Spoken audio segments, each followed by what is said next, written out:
Okay, next is fireplace. So here we have fireplace, and what are the possible values for fireplace? So we have 0, and this is 1, I think, 2, 3, and 4. So, and we can check that out too. Suppose we select that and then look at the observations, fireplace, and so it's 2 here and 2 and so on. So fireplace. Okay, what shall we do with fireplace? There are only 4 possible values there. So ordinal be okay? Yeah, I would say, because there are only 4 values. If you have lots of values, then you have more justification to code that as interval. Okay, next is floors. Okay, I'm going to use go a little faster. We don't need to examine each and every one of them. Okay, bath is again ordinal. Gross area has to be interval. Okay, you can look at gross area here. See here. So when you look at the graph, you see that it is a numerical interval type variable. So that's interval. Half bath is ordinal. Okay, kitchen is ordinal. Actually, you know, well, kitchen is what? Let's look at kitchen. Yes or no? Is that what it is? How many kitchens? I think there are some houses here where they have. So 1 and 2. So one could argue that's ordinal. But if you're using categorical variables there is not a whole lot of difference between ordinal and nominal in most models. There are some models where that will make a difference, but many models it's the same thing. Okay, living area is interval, lot square feet is interval. Remodel, okay, remodel or not. Okay, so that would be, let's look at remodel or not. So here we have 3 values: no remodeling, remodeling long ago, or recent remodel. So if it was just remodeled or not, that will be a binary variable. But here there are 3 possible values for remodel, and therefore we have to select, I guess I selected nominal. Rooms is ordinal.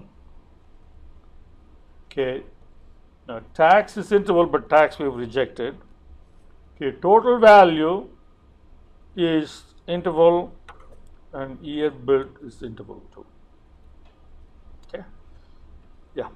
So why is bedrooms interval when rooms is ordinal?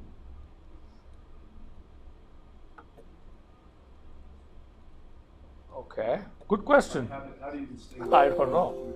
Let's look at rooms here.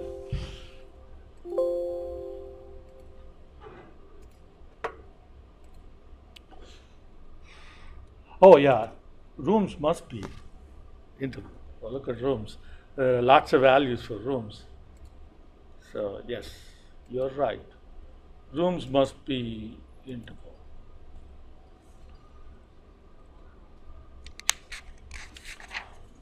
Okay? Is that good? All right, now click OK.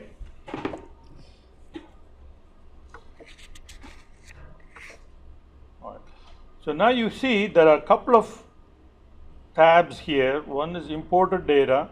So if you click the ellipses for the imported data, the 3 dots, you see that there is no data that exists.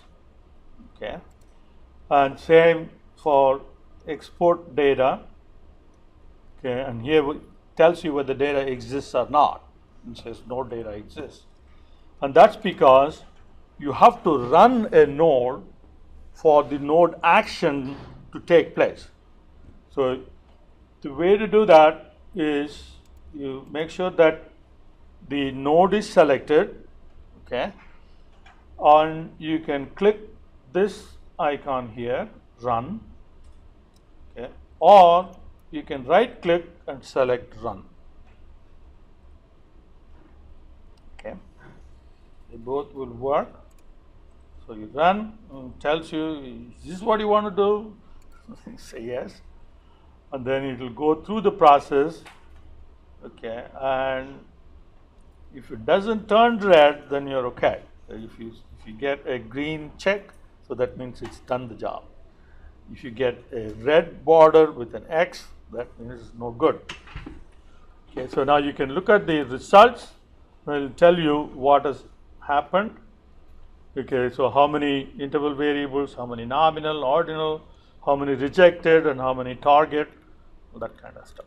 So summary information, and what's the type, variable type, okay, and what is the format used to bring it in. Okay, numerical format would be $sign.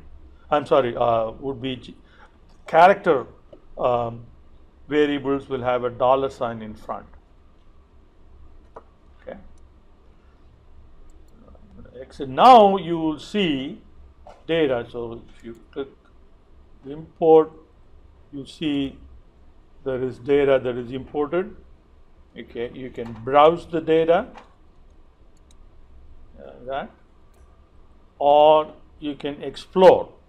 So when you click explore, it will give you summary statistics, and then so here is sample statistics for each variable, minimum, maximum, mean, and then you have sample properties, and then you have the actual data set down here.